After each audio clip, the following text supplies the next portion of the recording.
نبی پاک صلی اللہ تعالی علیہ وآلہ وسلم نے 3 باتیں ارشاد فرمائی۔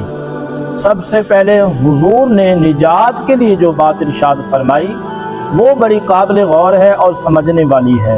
حضور علیہ السلام نے پہلی بات ارشاد فرمائی، فرمایا اگر تو نجات چاہتا ہے تو اپنی زبان کو اپنے قابو میں رکھ، اپنے بولنے پر کنٹرول کر، تول کے بولنا شروع کر، اپنی لفظوں کی حرمت کا خیال کر۔ اپنی زبان پر جو بندہ قابو پا گیا، یہ پہلی علامت ہے نجات کی۔ اور ایک مقام پہ نبی پاک علیہ السلام نے یوں بھی بیان فرمایا تم مجھے گارنٹی دو 2 چیزوں کی اور مجھ سے گارنٹی لے لو جنت کی۔ فرمایا تو مجھے اپنی 2 ٹانگوں کے درمیان شرمگاہ کی اور 2 جبڑوں کے درمیان زبان کی گارنٹی دے دو، اور میں اللہ کا محبوب ہو کے تمہیں جنت کی گارنٹی دیتا ہوں۔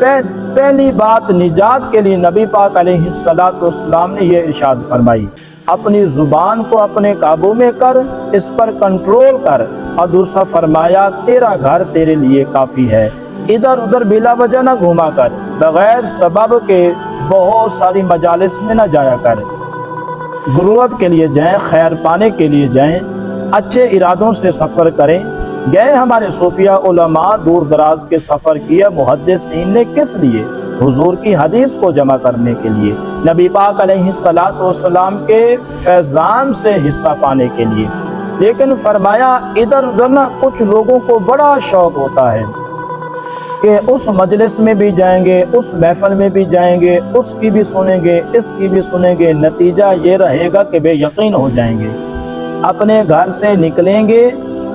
اس لیے فرمایا تیرا گھر تیرے لیے کافی ہے، اپنے گھر سے نکلیں گے، گھر گھر پھریں گے، کسی گھر کے نہیں رہیں گے۔ اپنے گھر رہ، اپنا جو گھر ہے وہ تجھے کفایت کرے، اپنے گھر میں قیام کر۔ یہ دوسری علامت ہے نجات کے لیے۔ اور تیسرے مقام پہ نبی پاک علیہ السلام نے فرمایا اگر تو نجات چاہتا ہے نا تو اپنی خطاؤں پہ رویا کر، اپنی خطاؤں پہ آنسو بہا، اپنے آپ پہ رو، اگر چاہتا ہے کہ بچ جائے۔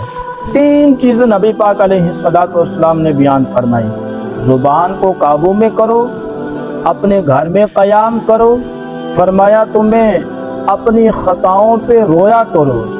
3 اگر چیزیں تمہیں میسر آتی ہیں تو پھر رسول پاک علیہ السلام کی زبان فیض حق کے ترجمان سے گارنٹی مل رہی ہے کہ اللہ اس بندے کو نجات عطا فرمائے گا۔